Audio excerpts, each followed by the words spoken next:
ನಮಸ್ಕಾರ ಸ್ನೇಹಿತರೆ, ಬನ್ನಿ ನಮ್ಮ ನಾಡಿನ ಹಿರಿಯ ಸಾಹಿತಿಗಳಾದ ಹಾಮ ಪೂಜಾರ್ ಸರ್ನ ಇವತ್ತು ಮಾತಾಡ್ತಾರೆ.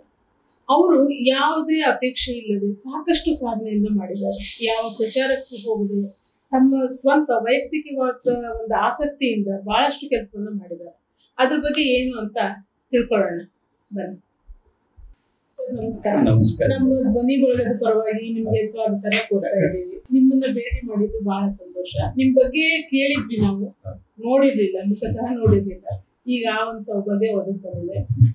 ಸರ್, ಈಗ ಮೊಟ್ಟಮೊದಲು ನಮ್ ಕುತೂಹಲ ಅಂದ್ರೆ ನೀವು ಹೆಚ್ಚು ಒಂದು 1943ರಿಂದ ಇಲ್ಲಿವರೆಗೂ ಒಂದು ರೀತಿ ಒಂಥರ ನಿರಂತರವಾಗಿ ಮಾಡ್ಕೊಂಡ್ ಬರ್ತಿದ್ದೀರಾ. ಇದ್ರ ಬಗ್ಗೆ ನಿಮ್ಗೆ ಹೇಗೆ ಒಲವು ಬಂತು? ಚಿಕ್ಕಂದಲ್ಲೇ ಒಲವು ಬಂದಿತ್ತ ಅಥವಾ ಹೆಂಗೆ ಬೆಳೀತಾ ಬೆಳೀತಾ ನಿಮ್ಗೆ ಯಾರು ಪ್ರಭಾವ ಬೀರಿದ್ರು ಅದೊಂದು ಸ್ವಲ್ಪ ನೀವು ಹೇಳಿದ್ರೆ. ಈಗ ನಮ್ಮ ತಂದೆಯವರು ಪ್ರಾಥಮಿಕ ಶಾಲಾ ಶಿಕ್ಷಕರಿದ್ದಾರೆ. ಹೀಗಾಗಿ ಅವರು ಬೊಮ್ಮನಹಳ್ಳಿಯಲ್ಲಿ ಸೇವೆ ಸಲ್ಲಿಸುವಾಗ ನನ್ನ ಜನ್ಮ ಅಲ್ಲೇ ಆಯ್ತು. ನಾನು ಹುಟ್ಟಿದ್ದು ಬೊಮ್ಮನಹಳ್ಳಿ, ಸಿಂದಗಿ ತಾಲೂಕಿನ ಬೊಮ್ಮನಹಳ್ಳಿಯಲ್ಲಿ 1943 ಜನ್ಮ ತಾಳು. ನನ್ನ ಬಾಲ್ಯದ ಕೆಲವು ಭಾಗ ಅಂದ್ರೆ ಸುಮಾರು ಒಂದು 2 ವರ್ಷಗಳವರೆಗೆ ಅಲ್ಲಿ ಬೊಮ್ಮನಹಳ್ಳಿಯಿಂದ ಕಳೆದಂತೆ. ಮುಂದೆ ಸಾಧಾರಣ 3 ವರ್ಷ ನಾನು ಅಲ್ಲೇ ಇದ್ದಂದ್ರೂ ಅಡ್ಡಿಯಲ್ಲಿ. ಮುಂದೆ 4-5 ವಯಸ್ಸು ಇದ್ದಾಗ, 6ನೇ ವಯಸ್ಸಿನಿದ್ದಾಗ ಮನಿ ಇಲ್ಲೇ ಮಾಡಿದ್ರು. ಅವರು ಸರ್ವಿಸ್ ಅಲ್ಲಿ ಗುಂದಿಗೆ ಅಂತ ಇನ್ನೊಂದು ಅದ, ಅಲ್ಲಿಗೆ ಅವ್ರಿಗೆ ಟ್ರಾನ್ಸ್ಫರ್ ಆಯ್ತು. ಆದ ಬಳಿಕ ಅಲ್ಲಿ ಸಣ್ಣ ಊರು ಇದ್ದಿದ್ದರಿಂದ ಅಷ್ಟೊಂದು ಅನುಕೂಲತೆ ಇಲ್ಲ ಅಂತ ಹೇಳಿ ಸಿಂದಗಿಯೊಳಗ ಮನೆ ಇಟ್ಟರು. ಅಂದ್ರೆ ಇದು ಸಿಂದಗಿ ನಮ್ಮ ಸ್ವಂತ ಊರು. ಅದಕ್ಕಾಗಿ ಬಾಲ್ಯದ ಕೆಲವು ಭಾಗ ನಾವು ಇಲ್ಲಿ ಕಳೆಯಬೇಕಾಯ್ತು. ನಂತರ 1ನೇತೆ 2ನೇತೆ ಸಿಂದಗಿಯೊಳಗೆ ಕಲ್ತಂಡೆ. ಮುಂದೆ 3 ಮತ್ತು 4, 5 ಏನದನ್ನ ಆಲ್ಮೇಲ್ಗೆ ಟ್ರಾನ್ಸ್ಫರ್ ಆಯ್ತು ನಮ್ಮ ತಂದೆಯವ್ರಿಗೆ. ಗುಂದಿಗಿಂದ ಆಲ್ಮೇಲ್ ಇಲ್ಲೇ ಇದೆ ಸಿಂದಗಿ ತಾಲೂಕಿನಾಗ. ಅಲ್ಲಿ ಆದಾಗ ನಾನು 3ನೇ ತೇಕ ಅಲ್ಲಿಗೆ ಹೋಗ್ಬೇಕಾಯ್ತು. 3, 4, 5 ಅಲ್ಲಿ ಕಲ್ತು ಕೂಡಲೇ ಮುಂದೆ ನಮ್ಮ ತಂದೆಯವರಿಗೆ ಇಲ್ಲಿ ಚಿಕ್ಕಸಿಂದಗಿ ಅಂತಂದ್ರೆ ಇಲ್ಲೇ ಅಲ್ಲಿ ಟ್ರಾನ್ಸ್ಫರ್ ಆದದ್ರಿಂದ ಮತ್ತೆ ನಾನು 6, 7 ಇಲ್ಲಿಗೆ ಕಲಿಬೇಕಾಯ್ತು ಪ್ರೈಮರಿ ಒಳಗೆ. ನಂತರ 10th ಅಂದ್ರೆ 11th, ಅವಾಗ 11 ವರ್ಷ ಇತ್ತು ಹೈಸ್ಕೂಲ್. ಇಲ್ಲಿ ಸಿಂದಗಿ ಒಳಗೆ SJ ಹೈಸ್ಕೂಲ್ ಒಳಗೆ ಕಲ್ತೆ. ಸರ್, ಈಗ ನಿಮ್ಮ ಬಾಲ್ಯದಲ್ಲಿ ಅಂದ್ರೆ ಈಗ ನೀವು 1ನೇ ತರಗತಿಯಿಂದ 10ನೇ ತರಗತಿವರೆಗೂ ಸಿಂದಗಿನಲ್ಲೇ ಕಲ್ತಿದ್ರಿ. ನಿಮ್ಮ ಬಾಲ್ಯದಲ್ಲಿ ನಿಮ್ಮ ಮೇಲೆ ಬಹಳಷ್ಟು ಪರಿಣಾಮ ಬೀರಿದಂತ ಶಿಕ್ಷಕರು ಅಥವಾ ಮತ್ತೆ ಯಾವ್ದಾದ್ರು ಪ್ರಭಾವಿ ವ್ಯಕ್ತಿಗಳು ಆ ಥರದ್ದೇನಾದ್ರೂ ನಿಮ್ಗೆ ಅದು ಪ್ರಭಾವ ಅದನ್ನು ಸ್ವಲ್ಪ. ನಮ್ಮ ತಂದೆಯವರು ಪ್ರಾಥಮಿಕ ಶಾಲಾ ಶಿಕ್ಷಕರಾಗಿದ್ದರಿಂದ ಹೆಚ್ಚಾಗಿ ಅವರ ಕೈಯಲ್ಲಿ ನಾನು ಕಲ್ತಂಗ ಆಗಿದ್ರಿ. ನಂತರ ಪ್ರಾಥಮಿಕ ಶಾಲೆಯಲ್ಲಿ ತಳವಾರ್ ಅಂತ ಒಬ್ರು ಶಿಕ್ಷಕರಿದ್ದಾರೆ ಮತ್ತು ಮಣೂರ್ ಅಂತ ಒಬ್ರು ಇದ್ದಾರೆ. ಅವರು ಸ್ವಲ್ಪ ನಮ್ಮ ಮೇಲೆ ಹೆಚ್ಚು ಪ್ರಭಾವ ಬೀರಿದ್ರು. ಇನ್ನು ಕೆಲವರು ಇದ್ರು, ಆದ್ರೆ ನಮಗೆ ಮೇಲೆ ಹೆಚ್ಚು ಪ್ರಭಾವ ಬೀರಿದವರು ಅಂದ್ರೆ ತಳವಾರ ಮತ್ತು ಮಣ್ಣೂರ್ ಅಂತ ಹೇಳಿ ಇಬ್ರು ಶಿಕ್ಷಕರು ಏನಪ್ಪಾ ನನ್ನ ಮೇಲೆ ಹೆಚ್ಚು ಪ್ರಭಾವ ಬೀರಿದ್ರಿ. ನಮ್ಮ ತಂದೆಯವರಂತೂ ಸರಿ ಅವ್ರ ಗುಣ ನಮ್ಮ ಮೇಲೆ, ಅವರ ಒಂದು ಸಂಸ್ಕಾರ ನನ್ನಲ್ಲಿ ಬಂದದಂದ್ರೂ ಅಡ್ಡಿಲ್ಲ. ಅವ್ರು ಹಾಕಿಕೊಟ್ಟ ದಾರಿಯಲ್ಲೇ ನಾನು ನಡೆದಿದ್ದೆ. ಸರ್, ಈಗ ಇನ್ನೊಂದು ಪ್ರಶ್ನೆ ಬಂತು. ಈಗ ನಿಮ್ಮ ಮನೆಯಲ್ಲಿ ಹೆಚ್ಚು ಕಡಿಮೆ ಎಲ್ಲ ಒಂದ್ ರೀತಿ ಶಿಕ್ಷಣದ ಕ್ಷೇತ್ರದಲ್ಲಿನೇ ಬೇರೆ ವಿಧಗಳು ಬೇರೆ ಇದ್ದಿರ್ಬೋದು, ಕ್ಷೇತ್ರ ಶಿಕ್ಷಣದ್ದೇ ಹೆಚ್ಚಾಗಿರೋದ್ರಿಂದ ಈಗ ನಿಮ್ಗೆ ಬರೀಬೇಕು ಅನ್ನೋದು ಚಿಕ್ಕಂದ ರಕ್ತದಲ್ಲಿದೆ ಅಂದ್ರೂ ತಪ್ಪಾಗ್ಲಿಕ್ಕಿಲ್ಲ. ಆದ್ರೂ ಇದ್ರೂ ಕೂಡ ನಾನು ಈ ತರದೊಂದು ಬರೀಬೇಕು, ಈ ತರ ಮಕ್ಕಳಿಗೋಸ್ಕರ ಹಿಂಗ್ ಮಾಡ್ಬೇಕು, ಸಾಹಿತ್ಯದ ಕ್ಷೇತ್ರದಲ್ಲಿ ಬಹಳಷ್ಟು ನಾನು ಮಾಡ್ಬೇಕು ಅನ್ನೋದು ಅದು ಅದಾಗದೇನೆ ಬಂತೋ ಅಥವಾ ನಿಮ್ಮಲ್ಲಿ ಏನಾದ್ರೂ ಅದು ಒಂದು ಗಟ್ಟಿಯಾಗಿ ಇತ್ತ ಅಂತ? ಈಗ ನಮ್ಮ ತಂದೆಯವರು ಶಿಕ್ಷಕರಾದದ್ದರಿಂದ ನಾನು ಬಾಲ್ಯದಲ್ಲಿ ಅವರ ಕೈಯಲ್ಲಿ ಕಲಿತಕ್ಕಂಥ ವಿದ್ಯಾರ್ಥಿಗಳು ನಮ್ಮ ಮನೆಗೆ ಬರ್ತಿದ್ರಿ. ಹೀಗಾಗಿ ಮಕ್ಕಳ ಜೊತೆಗೆ ಒಡನಾಟ ನಂದು ಬಂದದ್ದರಿಂದ ಮಕ್ಕಳ ಬಗ್ಗೆ ಹೆಚ್ಚು ಕಾಳಜಿ ಮಾಡುವಂತ ಒಂದು ಪ್ರವೃತ್ತಿ ನನ್ನಲ್ಲಿ ಬೆಳೀತು. ನಮ್ಮ ತಂದೆಯವರಿಂದೇ ಬೆಳೀತು. ಅವರು ಮಕ್ಕಳ ಮೇಲೆ ಬಹಳಷ್ಟು ಪ್ರೀತಿ ಮಾಡ್ತಿದ್ರು, ಬಡ ಮಕ್ಕಳಿಗೆ ಸಹಾಯ ಮಾಡ್ತಿದ್ರು. ಇಲ್ಲಿ ಅವರು ಇಲ್ಲಿ ಹೈಸ್ಕೂಲ್ದಲ್ಲಿ ಹಳ್ಳಿಯಿಂದ ಬಂದಂತ ಅವರು ಇಲ್ಲಿ ಓದ್ತಿದ್ರು ಅಂತಂದ್ರೆ ಅವ್ರು ಬಹಳ ಬಡವರು ಇದ್ರು ಅಂತಂದ್ರೆ ಆವಾಗ ವಾರದ ಮನೆ ಅಂತಿದ್ದು ರೀ. ವಾರದ ಮನೆ ಅಂದ್ರೆ ಬಡ ಮಕ್ಕಳಿಗೆ ಅವ್ರಿಗೆ ಖಾನಾವಳಿ ಅದು ಕೊಟ್ಟು ಊಟ ಮಾಡೋ ಸಾಮರ್ಥ್ಯ ಇದ್ದಿದ್ದಿಲ್ಲ. ಅವಾಗ ಬೋರ್ಡಿಂಗ್ನು ಇದ್ದಿದ್ದಿಲ್ಲ. ಅದಕ್ಕ ಅವರು ಏನ್ ಮಾಡ್ತಿದ್ರು ಅಂದ್ರೆ ನಮ್ಮ ತಂದೆಯವರು ಅಂತ ಮಕ್ಕಳಿಗೆ ವಾರದ ಮನೆ ಅಂದ್ರೆ ಹೆಂಗ, ಸೋಮವಾರ ನಿಮ್ಮ ಮನೆಗೆ ಹುಡುಗ ಬಂದು ಊಟ ಮಾಡ್ತಾನ, ನಮ್ಗೆ ಬಡವದಾನ ಹಿಂಗಂತ. ಸೋಮವಾರ ಒಂದು ಮನೆ, ಮಂಗಳವಾರ ಅವ್ರ ಮನೆ, ಬುಧವಾರ ಮತ್ತೊಬ್ಬರ ಮನೆ, ಹೀಗೆಲ್ಲ ಮಾಡ್ತಿದ್ರು.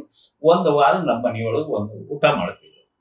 ಒಂದು ವೇಳೆ ಉಳಿದ ಮನೆಯವರು ಊರಿಗೆ ಹೋಗಿದ್ರ ಯಾವುದೇ ತಪ್ಪು ಅಕಸ್ಮಾತ್ ಗ್ಯಾಪ್ ಆದ್ರ ನಮ್ಮ ಮನೆಗೆ ಬಂದು ಊಟ ಮಾಡಪ್ಪ ಅಂತ ಹೇಳ್ತಿದ್ರಿ. ಹೀಗಾಗಿ ಅವರು ಬಡ ಮಕ್ಕಳ ಬಗ್ಗೆ ಅವರಲ್ಲಿ ಏನು ಕಾಳಜಿ ಇತ್ತು, ಅವರಲ್ಲಿ ಅದೇ ಹವ್ಯಾಸ ನನ್ನ ಬಳಿ ಬೆಳೆದು ಬಂದ್ರಿ. ಅಂದ್ರೆ ಮಕ್ಕಳ ಶ್ರೇಯಸ್ಸಿನ ಬಗ್ಗೆನೇ ದುಡಿಬೇಕು ಅನ್ನತಕ್ಕಂಥ ಭಾವನೆ ನನ್ನಲ್ಲಿ ಮೂಡಿತು. ಅಂದಿನಿಂದ ನಾನು ಮಕ್ಕಳ ಬಗ್ಗೆ ಹೆಚ್ಚು ಕಾಳಜಿ ವಹಿಸ್ಲಿಕ್ಕಂತೀನಿ. ಇನ್ನು ಬರವಣಿಗೆ ಬಗ್ಗೆ ಅಂತಂದ್ರೆ ನಾನು ಶಿಕ್ಷಕನಾದ ಬಳಿಕ ಮಕ್ಕಳಿಗೆ ಬೋಧನೆ ಮಾಡುವಾಗ ಹಾಗಾಗಿ ಮಕ್ಕಳಿಗೆ ಬೇಜಾರು ಆಗದಿರಲೆಂದು ಮಧ್ಯದಲ್ಲಿ ಕಥೆ ಹೇಳ್ತಿದ್ದೀನಿ. ಕಥೆಯ ಯಾವ ಹೇಳ್ತಿದ್ದೆ ಅಂದ್ರೆ ಈ ಚಂದಮಾಮದಲ್ಲಿ ಬರ್ತಕ್ಕಂಥ ಕಥೆ, ಮತ್ತೆ ಯಾರಾದ್ರೂ ಸಾಹಿತಿಗಳು ಬರೆದಂತಹ ಕಥೆಗಳಿಂದ ಹೇಳ್ತಿದ್ದೆ. ಅವೆಲ್ಲ ನಾನು ಓದಿದ ಕಥೆಗಳನ್ನು ಮಕ್ಕಳಿಗೆ ಹೇಳದ ಬಳಕ ಅವೆಲ್ಲ ಖಾಲಿ ಆದ ಬಳಕ ಮಕ್ಕಳು ಕಥೆ ಹೇಳಂದ್ರೆ ಏನ್ ಮಾಡುವುದು ಅಂತ ಹೇಳಿ ನಾನೇ ಒಂದು ಕಥೆಯನ್ನು ಕಟ್ಟಿ. ಯಾಕಂದ್ರೆ ನಾನು ಅನೇಕ ಕಥಾ ಸಂಕಲನಗಳು ಓದಿದ್ದೆ. ಅದಕ್ಕೆ ನಾನೇ ಸ್ವತಃ ಕಥೆ ಕಟ್ಟಿ ಮಕ್ಕಳಿಗೆ ಹೇಳ್ತಿದ್ದೆ. ಆದ್ರೆ ಬರವಣಿಗೆ ಮಾಡಲಿಲ್ಲ, ಕಟ್ಟಿ ಹೇಳ್ತಿದ್ದೆ. ಅದು ಮುಂದೆ ಕೆಲವು ವರ್ಷಗಳ ನಂತರ ಬರವಣಿಗೆಗೆ ಬಂದೆ. ಅದ್ರ ಬಗ್ಗೆ ನಾನು ಆಮೇಲೆ ಹೇಳ್ತೇನೆ. ಸರ್, ಈಗ ನಿರಂತರ ಮೌಲ್ಯಮಾಪನ ಅನ್ನೋದು ಅದು ಈಗೆಲ್ಲ ಕೇಳ್ತಾ ಇರುವಂತ ಒಂದು ರೂಢಿಯಾಗಿದೆ ಶಿಕ್ಷಣ ಕ್ಷೇತ್ರದಲ್ಲಿ. ಇತ್ತೀಚೆಗೆ ಅಂತೂ ಅದು ಅಳವಡಿಸ್ಕೊಳ್ಳೋದಕ್ಕೂ ಬಹಳಷ್ಟು ಶ್ರಮ ಮಾಡ್ತಿದ್ದಾರೆ. ನೀವು 1961ರಿಂದಲೇ ಇದನ್ನ ನೀವು ಅಳವಡಿಸ್ಕೊಂಡಿದ್ದೀರಿ. ಅದನ್ನ ಜಾರಿ ಅಂದ್ರೆ ಅಷ್ಟು ಹಿಂದಿನಿಂದನೇ ನೀವು ಈ ಕೆಲಸನ ಮಾಡಿದೆ, ನಿರಂತರ ಮೌಲ್ಯಮಾಪನ ಮಾಡ್ತಾನೆ ಇದ್ದೀರಿ. ಅದು ನೀವು ಹೆಂಗೆ, ಅದು ಆ ನೋಟ ಹೆಂಗೆ ನಿಮ್ಗೆ ಎಲ್ಲಿಂದ ಬಂತು? ಆ ವಿಚಾರ ಯಾವ ತರ ನಿಮ್ಗೆ ಇದ್ರಲ್ಲಿ ಕಾರ್ಯಕ್ಷೇತ್ರ? ಅದು ಆದ್ರೂ ನಮ್ಮ ತಂದೆಯವರಿಂದೇ ಬಂತ್ರಿ. ಹೆಂಗಂತಂದ್ರ ನಮ್ಮ ತಂದೆಯವರು ಮಕ್ಕಳು ಶಾಲೆಗೆ ಬೇಗ ಬರಬೇಕು, ಮಕ್ಕಳು ಸರಿಯಾಗಿ ಹೋಮ್ವರ್ಕ್ ಮಾಡ್ಕೊಂಡು ಬರಬೇಕು ಅನ್ನೋ ಉದ್ದೇಶದಿಂದ ಅವರಿಗೆ ಕೆಲವೊಂದು ಮಾರ್ಕ್ಸ್ ಅಂತ ಕೊಡ್ತಿದ್ರಿ. ನೀವು ಜಲ್ದಿ ಯಾರು ಶಾಲೆಗೆ ಬರ್ತೀರಿ ಅವ್ರಿಗೆ 2 ಮಾರ್ಕ್ಸ್, ಯಾರು ಹೋಮ್ವರ್ಕ್ ಸರಿಯಾಗಿ ಮಾಡ್ಕೊಂಡು ಬರ್ತೀರಿ ಅವ್ರಿಗೆ 5 ಮಾರ್ಕ್ಸ್ ಕೊಟ್ಟು ಅವ್ರ ಹೆಸರಲ್ಲೇ ಮಾರ್ಕ್ಸ್ ಎಂಟ್ರಿ ಮಾಡಿಕೊಂಡು ತಿಂಗಳಿಗೊಮ್ಮೆ ಕೂಡಿಸಿ ಅವ್ರಿಗೆ ಒಂದು ಪ್ರೋತ್ಸಾಹ, ಎಲ್ಲಕ್ಕಿಂತ ಹೆಚ್ಚು ಪಡೆದವ್ರಿಗೆ ಒಂದು ಪೆನ್ನು, ಒಂದು ಎಲ್ಲ ಸೂಗಿದ್ರು ಪೆನ್ನು, ಅದೆಲ್ಲ ಸೀಸ್ ಕಡ್ಡಿ ಮತ್ತು ನೋಟ್ಬುಕ್ ಇಂಥವು ಬಹುಮಾನಗಳನ್ನು ಅವರು ಕೊಡ್ತಿದ್ದೇವೆ. ಅದೇ ನನಗೆ ಸಂಸ್ಕಾರ ನನ್ನಲ್ಲಿ ಬಂದು ಮಕ್ಕಳಿಗೆ ನಾನು ಈ ನಮೂನೆ ಮಾಡಬೇಕು ಅಂತ ಹೇಳಿ ಪ್ರೋತ್ಸಾಹ ಮಾಡ್ಬೇಕಂತ ಹೇಳಿ ಅದೇ ಪದ್ಧತಿಯನ್ನು ನಾನು ಚಾಲು ಮಾಡೋದ್ರಲ್ಲಿ ಒಂದನೇದು. ಎರಡನೇದು ಸ್ವಂತ ನಾನು ಅದಕ್ಕಿಂತಲೂ ಒಂದು ಹೆಜ್ಜೆ ಮುಂದೆ ಹೋಗಿ ಏನು ಮಾಡಿದೆ ಅಂತಂದ್ರೆ ಅಭ್ಯಾಸದ ಗುಂಪುಗಳು ಅಂತ ಮಾಡಿದ್ರಿ. ನಾನು ಕಲಿಸ್ತಕ್ಕಂಥ ಮಕ್ಕಳಿಗೆ ಅಭ್ಯಾಸದ ಗುಂಪುಗಳು ಅಂದ್ರೆ ಹೇಗೆ, ನಾನು ನೌಕರಿ ಸೇರಿದ ಬಳಿಕ ಯಾವಾಗಲೂ ನನಗೆ 7ನೇ ಕ್ಲಾಸ್ ಕೊಟ್ಟಾರೆ, ಕೆಳಗಿನ ಕ್ಲಾಸ್ ಕೊಟ್ಟಿಲ್ಲ. ಯಾಕಂದ್ರೆ ಅವಾಗ ನಾನು ನೌಕರಿ ಸೇರಿದಾಗ ಮುಲ್ಕಿ ಪರೀಕ್ಷೆ ಟ್ರೈನ್ ಆದಂತಹ ಶಿಕ್ಷಕರೇ ಜಾಸ್ತಿ ಇದ್ದಾರೆ. ನಾವು ಮ್ಯಾಟ್ರಿಕ್ ಆದದ್ದರಿಂದ ನಮಗೆ ಇಂಗ್ಲಿಷ್ ಒಂದು ಸಬ್ಜೆಕ್ಟ್ ಬಂದಿತ್ತಲ್ಲ, ಅದ್ರ ಸಲುವಾಗಿ 7ನೇ ನಮಗೆ ಕೊಡ್ತೇವೆ. ಅದಕ್ಕೆ ನಾನು ಆ ಮಕ್ಕಳಲ್ಲಿ ಅಭ್ಯಾಸದ ಗುಂಪುಗಳನ್ನು ಮಾಡೋದು, ಅದಕ್ಕೊಂದು ಹೆಸರು ಕೊಡೋದು. ನೀವು 7 ಮಂದಿದು ಒಂದು ಗುಂಪು, ನಿಮ್ದು ಮಹಾತ್ಮ ಗಾಂಧಿ ಗುಂಪು, ನಿಮ್ದು ಸುಭಾಷ್ ಚಂದ್ರ ಬೋಸ್ ಗುಂಪು, ಹಿಂಗ ಗುಂಪುಗಳನ್ನು ಮಾಡಿ ಅದಕ್ಕೊಂದು ಕ್ಯಾಟ್ಲಾಗ್ ಮಾಡೋದು. ಕ್ಯಾಟ್ಲಾಗ್ ಮಾಡಿ ಆ ಗುಂಪಿನ ಮಾರ್ಕ್ಸ್ಗಳನ್ನು ತುಂಬಿ ಇಂಥ ಗುಂಪು 1ನೇ ನಂಬರ್ ಬಂತು ಈ ತಿಂಗಳ ಅಂತ ಹೇಳಿ ನಾ ಹೇಳ್ತಿದ್ದೇನೆ. ದಿನಾಲು ಮಾರ್ಕ್ಸ್ ಕೂಡಿಸೋದೆ ಅದು ನಿರಂತರ ಮೌಲ್ಯಮಾಪನ ಅಂತ ನಾನು ಅಂದುಕೊಂಡಿದ್ದೆ. ದಿನಾಲು ಮಾರ್ಕ್ಸ್ ಹಾಗೆ ಶಾಲೆಗೆ ಬಂದ್ರೆ 2 ಮಾರ್ಕ್ಸು, ಹೋಮ್ವರ್ಕ್ ಮಾಡಿದ್ರೆ 5 ಮಾರ್ಕ್ಸು. ಶಾಲೆಯೊಳಗೆ ನಾವು ಲೆಕ್ಕ ಹೇಳಿದಾಗ, ಸ್ಕೂಲ್ ವರ್ಕ್ ಹೇಳಿದಾಗನು ಒಂದು ಲೆಕ್ಕ ಕರೆಕ್ಟ್ ಮಾಡಿದ್ರೆ 2 ಮಾರ್ಕ್ಸ್. ಅಲ್ಲಿ ಮಾರ್ಕ್ಸ್ ಹಾಕೇ ಬಿಡ್ತಿದ್ದೇನೆ. ಆ ನೋಟ್ಬುಕ್ನೊಳಗೆ ಮಾರ್ಕ್ಸ್ ಹಾಕಿ ಬಿಡ್ತಿದ್ದೆ. ಅವು ಒಟ್ಟು ಕೂಡಿಸಿ ದಿನಾಲು ಸಾಯಂಕಾಲ ಹೋಗುವಾಗ ಎಲ್ಲರದು ಮಾರ್ಕ್ಸ್ ಹತ್ಕೊಂಡು ಲಾಸ್ಟ್ ತಿಂಗಳಿಗೆ ಎಲ್ಲ ಗುಂಪುಗಳ ಸದಸ್ಯರ ಮಾರ್ಕ್ಸ್ ಕೂಡಿಸಿ ಸುಭಾಸ್ ಗುಂಪು ಈ ತಿಂಗಳ 1ನೇ ನಂಬರ್ ಬಂದದು ಅಂತ ಹೇಳಿ ಆ ಸುಭಾಸ್ ಗುಂಪಿನಲ್ಲಿಯ ಎಲ್ಲಾ ಮಕ್ಕಳಿಗೆ ಒಂದೊಂದು ಯಾವುದೋ ಒಂದು ನೋಟ್ಬುಕ್, ಒಂದು ಸೀಸ್ ಕಟ್ಟುವೆ ಬಹುಮಾನ ಕೊಟ್ಟು ಬಿಡೋದು. ಈ ರೀತಿಯಾಗಿ ನಾನು ಪ್ರೋತ್ಸಾಹ ಕೊಡುವ ಉದ್ದೇಶದಿಂದ ಇಂಥ ದಿನಾಲು ಅದಕ್ಕೆ ನಿರಂತರ ಮೌಲ್ಯಮಾಪನ ಅಂತ ಹೇಳಿ ನಾನು ಇಟ್ಟಿದ್ದೆ. ಅದು ಗೌರ್ಮೆಂಟ್ ಮುಂದೆ DPP ಅಂತ ಒಂದು ಸ್ಕೀಮ್ ಬಂತ್ರಿ. ಅವಾಗೇನೋ ನಿರಂತರ ಮೌಲ್ಯಮಾಪನ ಚಾಲು ಮಾಡಿದ್ರು. ಮತ್ತೆ ಈಗ ಏನಾಗಿದೆ ನನಗೆ ಗೊತ್ತಿಲ್ಲ, ಯಾಕಂದ್ರೆ ನಾನು ರಿಟೈರ್ ಆಗಿ 24 ವರ್ಷ ಆಯ್ತು. ಸರ್, ನಿರಂತರ ಮೌಲ್ಯಮಾಪನ ಈಗ ಕೂಡ ಪ್ರಸ್ತುತನೇ ಇದೆ. ನೀವು 1961ರಿಂದ ಅವಾಗಲೇ ಶುರು ಮಾಡಿದ್ವಿ, ಬಟ್ ಈಗಿನ್ನೂ ಕೂಡ ಅದು ಇದೆ. ಅದು ಈಗ ಇತ್ತೀಚೆಗೆ ಬಂದಿತ್ತು. ಈ ನಿಟ್ಟಿನಲ್ಲಿ 2 ಅಂಶ ತುಂಬಾ ಗಮನ ಸೆಳೀತದೆ. ಏನು ಅಂತಂದ್ರೆ ಮಕ್ಕಳ ಭಾಗವಹಿಸುವಿಕೆ ಹಕ್ಕು ಮತ್ತು ಅಭಿವೃದ್ಧಿ ಹೊಂದುವ ಹಕ್ಕು ಅಂತ 2 ನೀವು ಮಾಡ್ತೀರಾ. ಅದ್ರ ಬಗ್ಗೆ ನಮ್ಗೆ ಸ್ವಲ್ಪ. ಸರ್ಕಾರ ಮಕ್ಕಳ ಹಕ್ಕುಗಳನ್ನು ಜಾರಿಯಲ್ಲಿ ತಂದಿದ್ದು ನನಗನ್ಸಿ ಮಟ್ಟಿಗೆ 2000ನೇ ಇಸ್ವಿಯಲ್ಲಿ ಮಕ್ಕಳ ಹಕ್ಕುಗಳನ್ನ ಜಾರಿಗೆ ತಂದದ್ದು. ಯಾಕಂದ್ರೆ ನಾನು 2000 ಮೊದಲೇ ಮಕ್ಕಳ ಕಲ್ಯಾಣ ಸಮಿತಿ ಅಧ್ಯಕ್ಷ ಜಿಲ್ಲಾದ್ದು ನಾನೇ ಇದ್ದಂತೆ ಫಸ್ಟ್. ಅವರು ಈ ನನ್ನ ಮಕ್ಕಳ ಕಾರ್ಯ ಚಟುವಟಿಕೆಗಳನ್ನು ನೋಡೇ ಅವರು ಆಟೋಮೆಟಿಕ್ ತಾವೇ ಆಯ್ಕೆ ಮಾಡಿದ್ರು. ಈಗ ಮಕ್ಕಳ ಹಕ್ಕುಗಳು ಒಟ್ಟು 4 ಅದಾವ. ಯಾವುದು ಅಂತಂದ್ರೆ ಬದುಕುವ ಹಕ್ಕು, ರಕ್ಷಣೆಯ ಹಕ್ಕು, ಭಾಗವಹಿಸುವ ಹಕ್ಕು, ಅಭಿವೃದ್ಧಿ ಹೊಂದುವ ಹಕ್ಕು. ಅಂದ್ರ ಬದುಕುವ ಹಕ್ಕು, ರಕ್ಷಣೆ ಹಕ್ಕು ಇದು ನಮ್ಮಿಂದ ಶಿಕ್ಷಕರಿಂದ ಸಾಧ್ಯ ಇಲ್ಲ. ಅದು ನಾನು ಏನು ಮಾಡಿದೆ, ಮಕ್ಕಳು ಅಭಿವೃದ್ಧಿ ಹೊಂದಬೇಕು, ಸರ್ವತೋಮುಖ ಅಭಿವೃದ್ಧಿ ಹೊಂದಬೇಕು ಮತ್ತು ಅವರು ಪ್ರತಿಯೊಂದು ಚಟುವಟಿಕೆಗಳಲ್ಲಿ ಸ್ವಂತ ಭಾಗವಹಿಸ್ತಕ್ಕಂಥ ಅವಕಾಶ ಕೊಡಬೇಕು ಅನ್ನುವ ಉದ್ದೇಶದಿಂದ ನಾನು ಮಕ್ಕಳ ಬಳಗ ಅಂತ ಹೇಳಿ ಕಟ್ಟದೆ. ಅದು ಹೇಗೆ ಬಂತು ಅಂತಂದ್ರೆ, ಇಲ್ಲಿ ಸಿಂದಗಿಯಲ್ಲಿ ನಾನು ಕೆಲಸ ಮಾಡುವಾಗ ಯುನಿಸೆಫ್ ಸೈನ್ಸ್ ಅಂತ ಹೇಳಿ ಆಗ ಪ್ರಾಯೋಗಿಕವಾಗಿ ಒಟ್ಟು 14 ಶಾಲೆಗಳಲ್ಲಿ ಜಾರಿಯಲ್ಲಿ ತಂದಿದ್ದೇವೆ ನಮ್ಮ ತಾಲೂಕಿನಲ್ಲಿ. ಅದರಲ್ಲಿ ನನ್ನ ಶಾಲೆಯೂ ಒಂದು. ಆ ಯುನಿಸೆಫ್ ಸೈನ್ಸ್ ಬೋಧನೆ ಮಾಡುವಾಗ ಸಾಕಷ್ಟು ಪ್ರಾಯೋಗಿಕ ಉಪಕರಣಗಳಿದ್ದು ಮತ್ತು ಫಿಸಿಕ್ಸ್, ಕೆಮಿಸ್ಟ್ರಿ, ಬಯಾಲಜಿ 3 ಪ್ರತ್ಯೇಕ ಪುಸ್ತಕಗಳಿದ್ದವು ಮತ್ತು ಟಫ್ನು ಇತ್ತದು. ಬಹಳಷ್ಟು ಕಡೆ ಅದು ಟಫ್ ಅದ ಅಂತ ಹೇಳಿ ಅದನ್ನ ರದ್ದುಪಡಿಸೋದು. ಆದ್ರೆ ನಮ್ಮ ಮಕ್ಕಳು ಅದು ಟಫ್ ಅನ್ಲಿಲ್ಲ.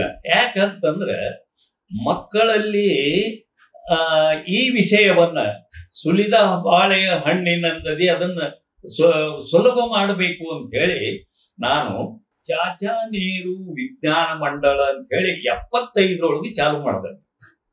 ಅದರ ಅಂಗವಾಗಿ ಹೇಗೆ ನಮ್ಮ ಚಟುವಟಿಕೆ ಅಂತಂದ್ರೆ, ಮಕ್ಕಳು ಓದುವಾಗ ಅವರಿಗೆ ಯಾವುದು ಕಠಿಣ ಅನಿಸ್ತದ ತಿಳಿಯುವುದಿಲ್ಲ ಅಂಥ ಪ್ರಶ್ನೆಗಳನ್ನ ಮಕ್ಕಳು ಬರೆದು ಒಂದು ಕಾಗದದಾಗ ಬರೆದು ಒಂದು ವಿಜ್ಞಾನ ಪ್ರಶ್ನೆಗಳ ಪೆಟ್ಟಿಗೆ ಅಂತ ಮಾಡಿದ್ದೆ.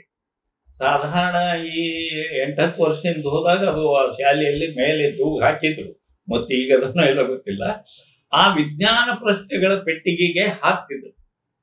ಅದನ್ನ ನಾನು ಏನ್ ಮಾಡ್ತಿದ್ದೀನಿ, ಆ ಪ್ರಶ್ನೆಗಳ ಪೆಟ್ಟಿಗೆ ನಾನು ಒಂದು 2 ದಿವಸ ಅಡ್ವಾನ್ಸ್ ತೆಗೆದು ಆ ಎಲ್ಲಾ ಪ್ರಶ್ನೆಗಳನ್ನು ಒಂದು ವಿಜ್ಞಾನ ಅವಲೋಕನ ಫಲಕ ಅಂತ ಮಾಡಿದ್ದೇವೆ. ಅದರ ಮ್ಯಾಲ ಆ ಎಲ್ಲಾ ಪ್ರಶ್ನೆಗಳನ್ನು ಬರೆದು ಬಿಡುತ್ತಿದ್ದೆ.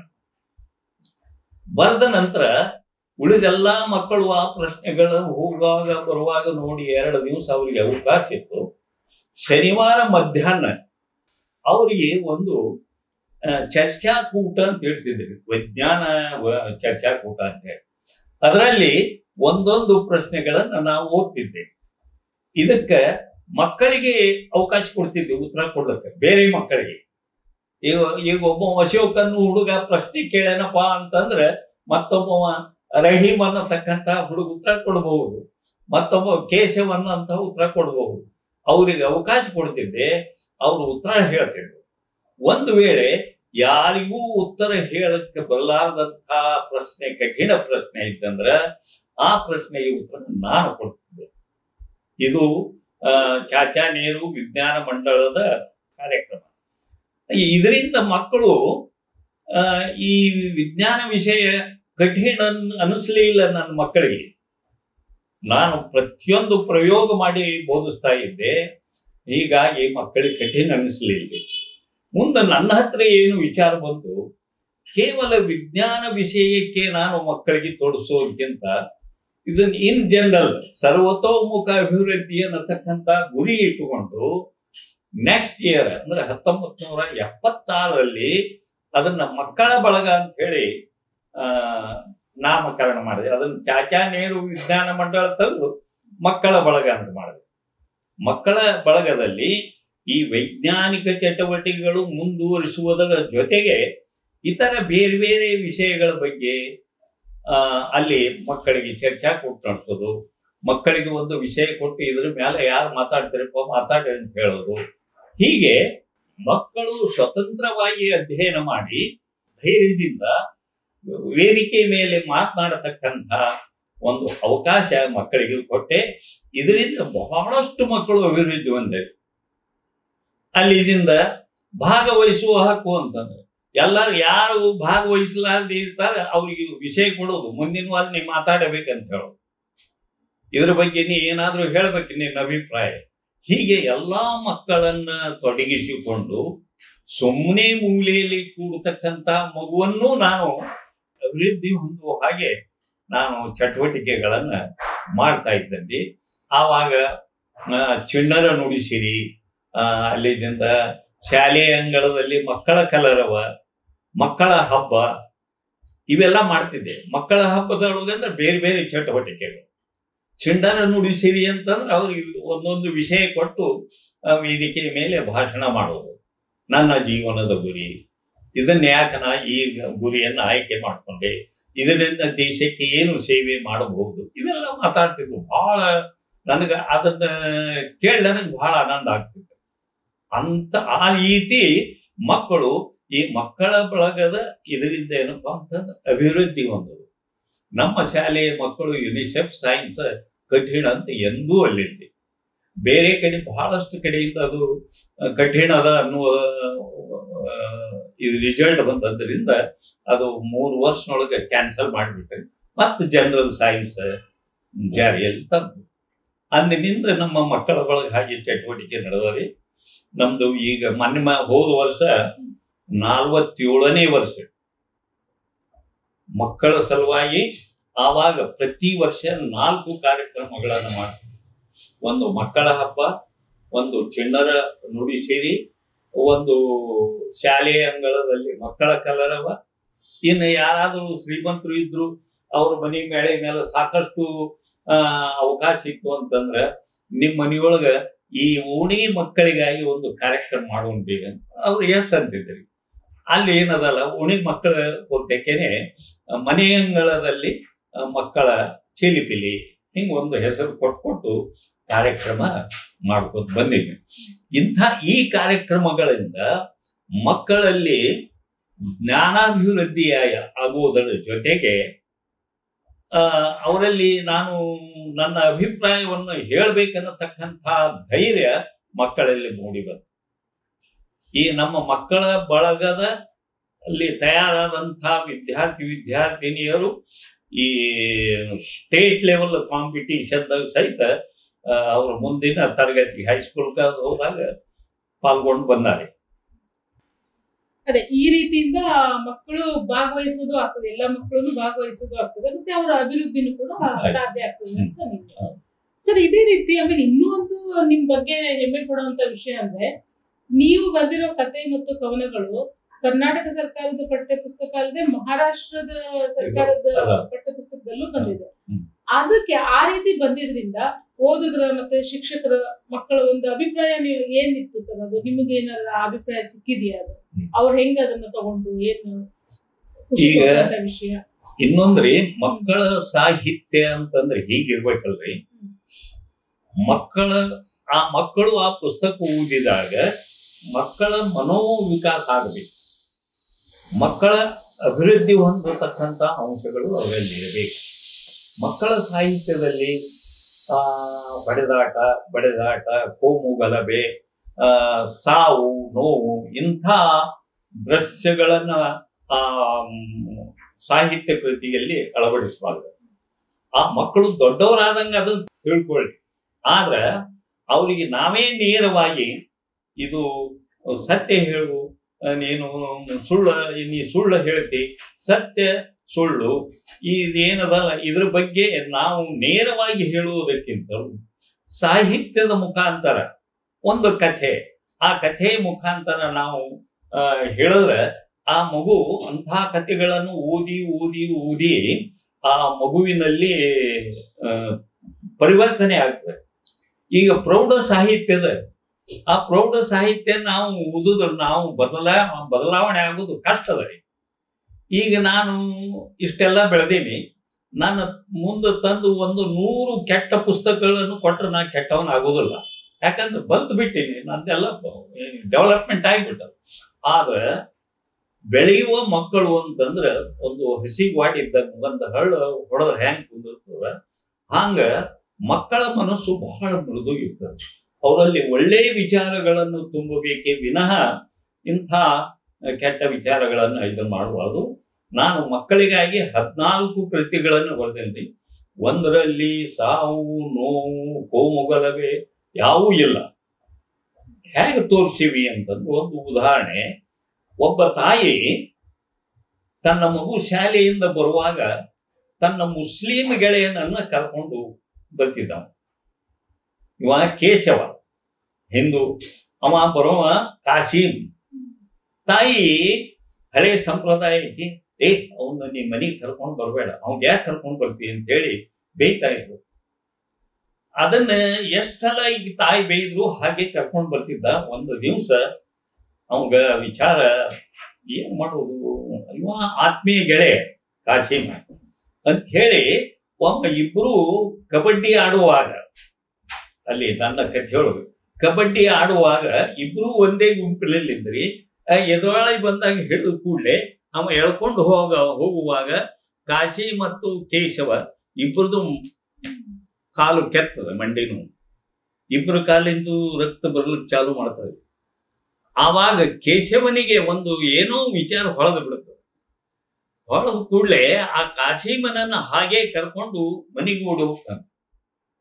ಅಮ್ಮ ಬಾಯಲ್ಲಿ ಅಂತ. ಏನು ಈಗ ಕಾಶೀಮ ಬೇರೆ ಅಂತಿ, ಹೆಂಗ್ ಬೇರೆ ಅಂತಿ? ಇಲ್ಲಿ ನೋಡು, ನನ್ನ ಮೈಯೊಳಗೂ ಕೆಂಪು ರಕ್ತ ಬರ್ಲಕತ್ತದ, ಅವನ ಮೈಯೊಳಗೂ ಕೆಂಪು ರಕ್ತ ಬರ್ಲಕತ್ತದ, ರಕ್ತ ಒಂದೇ ಅದ, ಹೆಂಗ್ ಬೇರೆ ಅಂತಿ ನೀನು? ತಾಯಿಗೆ ಕೋಪ ಬಂದು ತಡ್ಕೊಂಡು ಆ ಮಕ್ಕಳಿಗೆ ಇಬ್ಬರಿಗೆ ಹಚ್ಚೋದು, ಅರಿಶಿಣ ಹಚ್ಚಿ ಮಾಡಿ ಅವನ ಕಾಶೀಮನ ಮನೆಗೆ ಹೋಗಪ್ಪ ಅಂತ ಹೇಳಿ ಕಳಿಸಿ ಇವು ಬೈತಾರೆ. ನನಗೆ ಬುದ್ಧಿ ಹೇಳಕ್ ಬರ್ತೀನೇನು, ಇನ್ನೊಬ್ಬ ಕರ್ಕೊಂಡು ಬರ್ಬೇಡ ಅಂತ. ಹೀಗೆ ಹೋಗ್ತಾ ಇದು ಸ್ವಲ್ಪ ಕೋಮಿನ ಬಗ್ಗೆ ಸ್ವಲ್ಪ ಜುಡುಕು ತೋರಿಸಿನ್ರಿ. ಕೋಮು ಭಾವನೆ ಈ ತಾಯಿಯಲ್ಲಿ ಅದ ಅನ್ನೋದು. ಮುಂದೆ ಒಮ್ಮ ಏನು ಪ್ರಸಂಗ ಆತದ್ರಿ, ಅದೇ ಸಾಲಿ ಮುಂದೆ ನಮ್ಮ ಸಾಲಿನೇ ಇರೋದು. ನಾನು ಹೆಚ್ಚಾಗಿ ಕತಿ 180% ನನ್ನ ಕಂಡಂತಹ ದೃಶ್ಯಗಳನ್ನೇ ಕಥೆಯಾಗಿ ಪರಿವರ್ತನೆ ಮಾಡಿ. ಇಲ್ಲಿ ಹೆಂಗಂಚಿ ಶಾಲೆಯೊಳಗೆ ಇದ್ದಂಗೆ ಅಸಿಸ್ಟೆಂಟ್ ಅಂತ ಹೇಳಿ ಒಂದು ದೊಡ್ಡ ತಗ್ರಿ.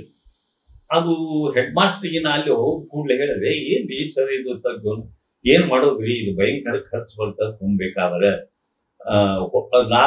4 ವರ್ಷದಿಂದ ಭಯಂಕರ ಮಳೆ ಆದಾಗ ತುಂಬಿತ್ರಿ. ಊರನ ಹೆಣ್ಮಕ್ಳು ಬಂದ್ರಿ, ಇಲ್ಲಿ ಬಟ್ಟಿ ಒಗಿತಿದ್ರು.